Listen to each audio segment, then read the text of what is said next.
cette fois le rayon frigorifique. Le Figaro nous apprend qu'on vient de récupérer en Suède un monsieur qui était bloqué dans sa voiture ensevelie sous la neige et qui y a passé non pas 2 ou 3 jours, mais 2 mois.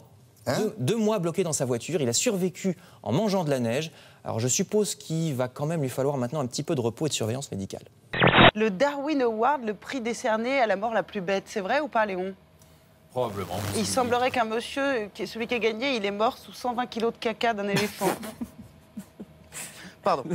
Non, les éléphants, je ne suis pas sans vainqueur. Mais il avait pris un laxatif.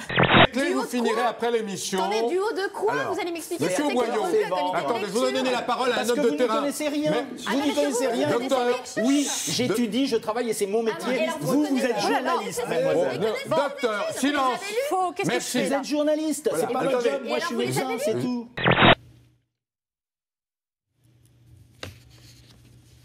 On se tait une seconde, monsieur Boyot. Vos études, je pense. Mais c'est pas grave. Faire Non, vous peur, allez- c'est vendre. C'est lui qui est Voilà ce derrière. que vous utilisez comme Ah, parce principe. que vous Mais vous êtes deux gamins. Non, Vous êtes un tout petit vendeur. Non mais vous êtes deux gamins, calmez-vous s'il vous plaît. Monsieur Boyot, vous avez un vrai grand bistrot dans le 11e. Aucune étude, vous savez très bien. Écoutez, c'est pas celui qui aura le dernier mot, ça devient absurde et ridicule. Soyez adulte. Sunshine, lollipops and rainbows. Everything that's wonderful is what I feel when... Sur le bord de cette route, un distributeur très étrange, unique au monde, venu d'une autre planète, le distributeur de maroilles. C'est très utile car tout à chacun peut acheter son maroilles à n'importe quelle heure du jour et de la nuit. C'est très pratique, c'est bien. Marianne Mas, vous êtes notre correspondante à Lille. Est-ce que vous avez des précisions sur les circonstances de cet accident?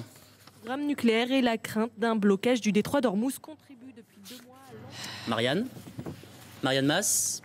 Il est quelle heure? Nous sommes devant un loueur de vidéos pour adultes, disons, avec des femmes très dénudées en devanture. Et donc, les 2 personnes que vous voyez arriver, voilà, on va faire ça un petit peu rapidement. Elles sont chaudement habillées, elles sont équipées de pinceaux, de colle et d'affiches pour réchauffer ces mannequins qui ont dû avoir froid pendant la vague de froid de ces dernières semaines. C'est drôle. Voilà. Sans claquement des mains. Thierry, merci.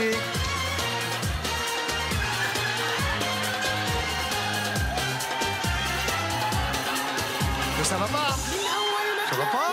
Ça va pas, non? Je rentrais de vacances et puis bon, elle était avec sa mère. C'était la bignole de la gardienne. D'accord. Et elle m'a vu, j'étais un peu blessé à la main parce que je m'étais mis un coup de serpette sur la main en taillant du bois. Elle m'a vu, elle dit oh, il est baraqué. Bon, j'ai eu pitié. T'as eu pitié. Attends, j'étais une baraque. Maintenant, t'as plus que la tôle de la baraque. Regardez, alors au Mexique, ça cartonne. Hein. Il faut le savoir. Regardez, c'est assez rigolo. Le look est traditionnel. Vous avez choisi votre petit look. Vous m'écoutez pas, Karine? Non, mais attention. Non, elle plaisante pas parce qu'il faut savoir que le catch, c'est pas du chiquet, les enfants. Tout est réel. Les chocs, les chutes. Ah bah, je peux vous le dire, parce que j'ai testé. Alors, ça peut être rigolo pour un cours, pour tester. Mais en revanche, voilà, c'est un sport quand même qui reste violent. Une force tranquille et une longévité impressionnante à 77 ans. C'est mignon, ça.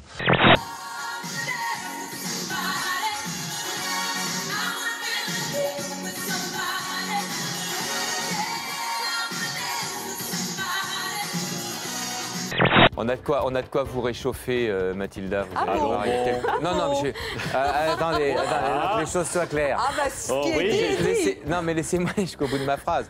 Je pense que, voilà, quelques tirages de chiffres, de lettres, ça... Voilà, Ah oui, ça... vous croyez? Oui. Ah, oui. C'est d'accord, un vous bon... nous rassurez. C'est bon pour réchauffer. Voilà, je sais pas comment je m'en suis sorti là, moyennement finalement. Moyennement, oui.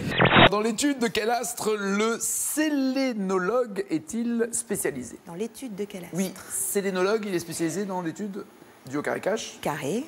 Soleil, Mars, Jupiter ou Lune? La Lune. Ah non, ça c'est un proctologue. Quoi qu'il arrive, on m'aurait même de la pâtisserie que j'ai horreur. Je me serais sorti les doigts. Ils ont 13 ou 14 ans, l'âge du premier amour, des premiers émois et des questions sur le sexe qu'ils n'ont jamais osé poser. Alors ils les ont écrites, sans les signer. Est-ce grave de ne pas avoir un gros pénis? Eh oui, c'est normal, hein? Voilà. Pourquoi j'ai envie de vomir quand je me prends un coup dans les testicules? Donc vu comme ça paraît quand même très potache. D'ailleurs, c'est traité sur un ton très léger.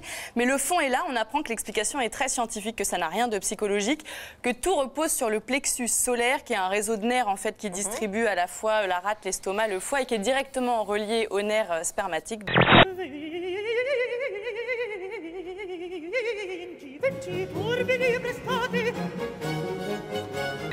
Il y a Armel de Villeneuve-d'Ormont qui dit la fonte, c'est excellent pour faire ma grosse daube. C'est sûr que...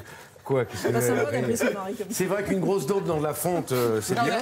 Vous savez, à l'âge que j'ai maintenant, on baisse beaucoup. Hein. Ben oui, bien sûr. Ah, oui. Oui, oui. Ah, oui. Beaucoup, oui, oui, c'est vrai.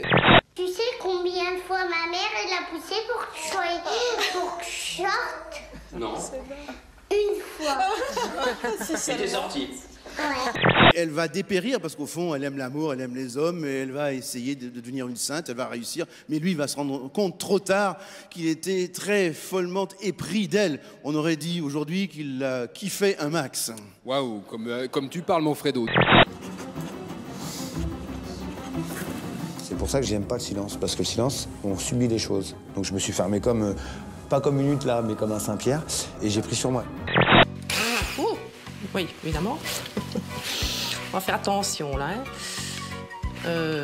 Oups, attends. Très légèrement, parce qu'en plus, les taches de framboise, ça fait des taches. À part un être vivant, qu'est-ce qu'il y a un QCUL? De la poule. Ah, autre chose, donc. À part un être vivant. Un animal? En fait, on espère que ça va brûler. On ne devrait pas penser ça, parce que c'est au détriment des personnes chez qui on va. Mais quand ça sonne, et si on fait ce métier-là, c'est pour le feu. Donc quand ça sonne, on veut que ça brûle. C'est le boulot. C'est pour ça qu'on se lève le matin, on ne sait jamais ce qu'on va faire. Et c'est là toute la beauté de ce métier. Je crois qu'on se réjouit que ce soit la fête de la musique classique, notre fête, pour une fois, à la télé. Pierre Lescure, est-ce qu'avec le journal du Hard, vous pensez avoir fait du bien aux puceaux? Non, mais c'était une bonne question.